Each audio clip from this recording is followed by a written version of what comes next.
Hey guys, All in Crypto here, and welcome back, ladies and gentlemen, for another YouTube video. I hope you've all had a wonderful week so far. Today we're going to be giving a Cardano daily update. We do cover Cardano on a daily basis. This is going to be a fun, interesting, but yet nice and chilled out video. We're going to look at a number of things. We're going to be tackling a number of articles that are surfacing at the moment in regards to ADA, talking about the fact that Kraken positions Cardano ahead of Ethereum, and go into the reasons why they're actually doing this. And you guys will know that recently I actually swapped half of my Ethereum for Cardano because I think there is a greater opportunity at hand there. So I really want to talk about that a little bit, go over this article. We're going to dive into a number of other articles. We're going to look at the fact that Cardano potentially is the first carbon negative blockchain. It's a very energy efficient blockchain given the proof of stake consensus that it has.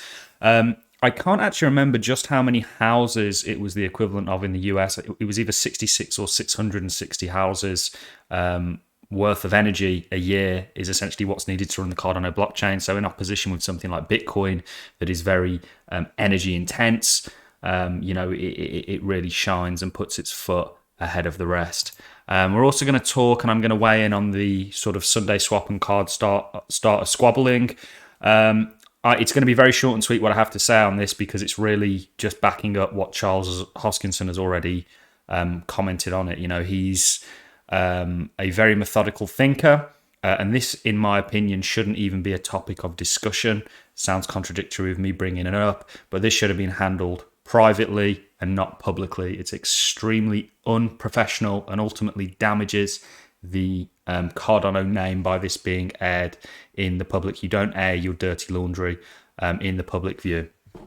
We're going to talk about the fact that Cardano continues to grow as an ecosystem despite the price action, and we will indeed dive into the price action. We're going to look at Cardano. We're really going to look to Bitcoin for a lot of the answers. Because ultimately we know we're in a kind of macroeconomic headwind given what the Federal Reserve are doing. We're seeing correlations, or we're becoming increasingly correlated with the financial world, stocks, equities, commodities, and so on and so forth that are seeing headwind, or some commodities, I should say, are seeing headwind from the Federal Reserve. And we're tethered to that given the same sort of actors and the kind of capital that's involved in our market. So we will, of course, look at this. The rally for Bitcoin is somewhat weak in my opinion. And there is still the scope for more downside. But ultimately, you guys know predominantly I'm a hodler. I'm going to talk about a short-term trade that I took earlier. I will actually be putting a longer video out talking about why I took this trade. I also hold a position of ADAX that I've got for the long term. But also I want to make money on the short-term basis and actually do a little bit more trading, which we try and steer clear of on this channel because it's not something I'd recommend people particularly do. This is Charles talking about the progress. This also is very correlated with the kind of Kraken article that we're going to get into. You know, Cardano is seeing pretty significant levels of adoption at a very fast rate, and it's growing much faster than previous blockchains, Ethereum and Bitcoin, have within their kind of infancy. And this is, of course, to do with the space being a little bit more mature, but there's other reasons at play as well, such as the energy efficient reason and so on and so forth. There's been a parameter update today. It took place today with the end of the epoch, or the boundary of the epoch, I should say. This should see the Cardano blockchain scale a little bit better, maybe a little bit more throughput. We know that Sunday Swap, which is the only DEX available on ADA, essentially, you know, there's been a lot of complaints about them, unnecessarily, unfairly, in my opinion. I think they've been very, very brave. Pi and the team at Sunday Swap have been exceptionally brave with what they've done. They've put their neck on the line, knowing full well the repercussions of what was going to happen with their DEX launch. They had already made an article saying that, look, expect day delays, and so on and so forth. And they really have pioneered the DApp space and taking the bullet for everyone that follows after. So I have a lot of respect for Sunday Swap. I have a lot of respect for Pi and his team. And ultimately, I think a lot of the criticism that's taking place is unfair. But one thing we also want to do in this video is take a little look at scalability and how that's going so far. And there's a clear roadmap for Cardano becoming a scalable blockchain. Remember, we've been in the Goguen era and we're moving into the Basho era, which really tackles scalability. And we're going to play a clip from IOHK Input Output talking with John Woods in regards to scalability and how this year is all about that, and they plan on implementing certain solutions, least of all side chains. We know DC sparks are heating up and so on and so forth. I could probably make these videos hours long because I have so much to talk to you guys about, not just the price. I get a lot of criticism for talking about the price of Cardano, certainly from a lot of the influential members within the Cardano community. But I think that, for me, Cardano is an investment. But it's an investment based on the fundamentals that it has backing it, and the fact that I really see it changing and implementing itself in the world in a big way, certainly the world that we're moving towards. So let's get into the video. Let's take a look at the overall market. We can see we're at $1.6 trillion, and we are seeing a bit of an uptick. It's a somewhat weak uptick, and if you look at it in perspective with the downside that we've seen, I'd like to have seen a little bit more strength, but this is very typical, markets.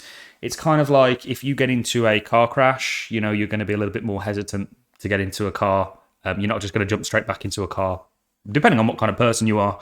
But the majority of people are going to be a little bit hesitant, getting behind the wheel again. And that's kind of what you're seeing in markets with this kind of slam down. Lots of people got liquidated and so on and so forth. So that's the markets. We will get into the price individually. We'll look at Bitcoin and Cardano in just a second. Kraken positions Cardano ahead of Ethereum in recent report. Now, I've read the entire report. We'll go over some of the key takeaways. The Kraken exchange has published a report that lays out the immense potential of the Cardano blockchain, which makes it superior to competing blockchains, including Ethereum. It is going to be a better version of Ethereum, in my opinion. I've always said this. One reason, when people ask me why I'm in Cardano, I think they think the answer that I'm going to give is because it's popular, and I can get views off it. The reason that I'm in Cardano is very simple. It's what Bitcoin could have been and Ethereum should have been. Remember, Ethereum came out of people looking at Bitcoin and saying, why don't we add an extra layer, an extra use case to this? And the birth of smart contracts came about. Cardano has taken that and they've built a better system than the one that was currently in place. And this is how technologies evolve. Bitcoin maximalism to me makes no sense whatsoever, because it's like being the first computer maxi. Yes, Bitcoin, there are some things that Bitcoin does very well, like security. The proof of work consensus actually is favorable in certain parameters. But yeah, so we'll go on, we'll read this. I'm going to try and speed this up. You guys know that I like to ramble on. Cardano is outperforming Ethereum. The Cardano blockchain has recorded increased activity from users. Yesterday, Cardano has surpassed Ethereum in transaction volume. It does this frequently now. Remember, this is without any dApps, etc., etc. The Cardano blockchain had processed around $4 billion, while Ethereum had processed 2.4 billion. So given where we are, and this is what I mean about Cardano, and this is all, why am I such a fan of ADA? Well, this article is just going into some of those reasons. The fee paid by Cardano users is also significantly lower than that paid by Ethereum users. Users on the Cardano blockchain paid around $63,000 in transactions fee, significantly lower than the $25 million paid on Ethereum. And that's with the amount of transactions being higher on the Cardano blockchain. So it's a lot cheaper. It will become a lot more scalable. We'll get into that in the next part of the article. And in my opinion, it's going to be more of a user-friendly experience. I don't use Ethereum. It's very sad for me actually with Ethereum, because I was a big fan of Ethereum's DeFi. I thought it was great at one point. And if you guys go back to my earlier videos, we spoke a lot about Uniswap and how we thought it was the bee's knees. And it just, there was a video that somebody commented on not that long ago that flagged up with me. And it was when we were talking about the gas fees being like, I think it was $13. And he goes, wow, if that was only the case today. And I had an issue with it then. It's become a bigger issue now. It's snowballed into a monster that they're struggling to kill. However, Cardano needs to sustain the growing activity on its blockchain. Cardano development team is looking towards boosting the capability of blockchain through the Plutus scalability. That brings us on to the next sort of topic that we're going to go into in regards to scalability. Cardano, the first carbon negative blockchain. One of the proof of stake cryptocurrencies that is gaining a lot of attention right now is the eco-friendly status of Cardano, and it goes into the report that sort of highlights this. We know that this is the case. The Nasdaq seem to like writing articles on ADA. They've also claimed, along with Grayscale, that Cardano actually potentially offers a higher opportunity, a greater opportunity, higher isn't the right word, than Ethereum. It's why I positioned in the way that I do, but I still want to hold ETH. if I'm being honest. I know that may hurt some people to hear that, because I still do think that there is a glimmer of hope there with ETH2, and when they do get the problem solved, there's a lot of big money within Ethereum that will benefit from that and continue to grow, in my opinion, with that. Very quickly talk about the Cardano projects. SundaeSwap and CardStarter squabble over failed promises to investors. The abbreviation from, or the quote from Charles Hoskinson was, "Get your SHIT together." And I don't need to say any more on that. This should never, ever, ever have been brought in the public. It's unbelievably unprofessional. I'm not sure who started it. It looks like potentially CardStarter may have started it due to a... what you guys have got to understand, and when I go back to people giving me a lot of hate for talking about money, talking about price, and I think, to be honest with you, it's the main reason why crypto is where it is today. I think it's the main reason why it's such a vibrant space. I think a lot of innovation comes directly from price, and I think it's a fair thing to talk about as an investor, which is what I am. Not a trader, I'm an investor. I believe in this technology and what it's going to do. And yes, I happen to think the price is going to go up with that, with those achievements. But it's a huge example that price, people have thrown their rattles out the pram based on not getting the amount of money that they essentially once were. And it's not nice to see, certainly given all the scrutiny that SundaeSwap are already going through unfairly. And this is something I really want them to sort out between themselves and stop. I shouldn't even be talking about this, and it's somewhat hypocritical of me that I am and contradictory. Let's move on swiftly. This is talking about the growth, 2 million, an ecosystem with 2 million live assets, 2 million users, hundreds of dApps, and so on and so forth. And this is a Yahoo article. They mention Crypto Capital Ventures, who is Dan Gambardello.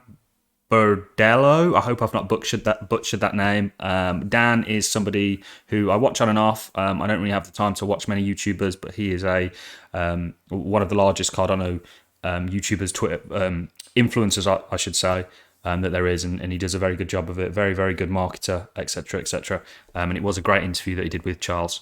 Let's move on to the fact that there's a parameter update today, which is going to hopefully increase throughput. Parameter update today, we have commenced the update proposal process to increase Plutus scripts memory units per transaction on the Cardano mainnet by 1.25 million, or M, sorry. This initial change will take effect at the boundary of the epoch 317 on Tuesday, the 25th of January at UTC time, 9 o'clock, basically, or 9:45. So in roughly 3 or 4 hours. So this is huge. This is all ways that they're planning on, tackling scalability. And this is just some ways of many. And of course, we have an interview here. And what I'll do, because the video is going on for quite a while, is I'll actually leave a link to it, or certainly point me in the right direction. It's from Input Output, and it's John Woods essentially talking about this is the year for tackling scalability, and that's exactly what they're planning on doing through various methods, whether that be Hydra, Mithril, whether that be the DC Sparks or Multimeter side chains, the EVM side chains. There's a lot going on, and this is the Basho era that we're moving into, and this is where Cardano really shines and outpaces the rest, in my opinion. We're starting to have those dApps built, then the scalability gets implemented, and then the unstoppability of the Cardano blockchain really pierces through. Let's get into the price. Somewhat a weak rally. What to say here? People think I'm somewhat crazy for thinking that we're still in a bull market. Ultimately, I think, we've been in a bull market since, and we've really only seen higher highs and higher lows since then. And I think that's going to continue. I think that the entire market has changed. People calling for a multi-year bear market, for me, they're basing that on prior information, knowing full well, or they're basing that on how things have looked previously, knowing that we're in a completely different space to what we were 3 years ago, when we've seen prior bear markets that have lasted multiple years. I don't think that's going to be the case. I think we're in a far faster moving pace that's seeing a lot more adoption take place market. And I think the bear markets and bull markets are going to look somewhat different to traditionally how they have. And I think ultimately, when you're talking about crypto, for me, you're talking about a macro bull market that is very early on its adoption curve. I'm hoping to have a number of macro economic guys that aren't just macro to crypto or crypto familiar and friendly, they're macroeconomic guys. These guys have been in the financial markets for as long as I've been alive. Come on the channel and talk to you guys about the outlook and views on crypto. We've got big things planned for this channel and the community that surrounds it, guys. So stay tuned, stay with us. This, of course, is Cardano that's taking a little bit of time to load. Computer's under a lot of stress as I've got 3 monitors currently hooked up to it, all doing different things. You can see big wicks here, but you know there's nothing being overwhelmed here, and this has a lot to do with the overall markets. But this is a key buying zone. You know, people are very happy to step in here. People said, okay, well, you're not catching a falling knife, but what are you doing? Well, I still DCA into Cardano weekly. But in terms of a portion of cash that I've got sat on the sidelines, really I'm waiting to deploy that, and it will be going into ADA, or certainly a significant amount of it. I'm not in the habit of catching a falling knife. I want to see what's beneath me before I plunge into the water. And right now I think it's too early to... I think for DCAing it's fine, and you're getting a great opportunity here, and you are buying the dip via doing that, and that's something that I've done for nearly 2 years now. Even if it is only not a huge amount of money. But when I have money sat on the sidelines, which I've only had as a result really of the fact that everything kind of sold off, and I know we're coming into a bit of macro headwind, that will be getting redeployed in the crypto space. But I want to see certain things take place. I want to see structure and a clear downtrend get invalidated. And currently right now, Cardano is in a downtrend, and every time we try and break it, it's very unfortunate that Cardano seems to pump right as the rest of the market dumps. But we will see brighter days, guys. I'm very confident about that, and the reason we will is for some of the reasons that I've mentioned previously on the video. Look out for the video coming out after this one, talking about the short-term trade I put on ADAX. We do take some short-term trades. This is going to be one of them. This is not something I recommend people follow me into, because this is very speculative, and you know, for somebody like myself that can afford to lose a few £1,000s, you know, it's okay. You should not bet more than you can afford to lose on something like this. So that's really all I have for you guys. I'm going to love and leave you on that note. Remember, Kraken, this was a significant article, and I thought it summed what's taking place here up very nicely. All I have for you in the video, guys. I'll catch you in the next one. If you've enjoyed the content, a like is always appreciated. So is a comment. Remember, we do have the All In Crypto stake pool. All In is the ticker. And I'll catch you all in the next one, guys. Thank you very much for watching. Link to the Discord in the description.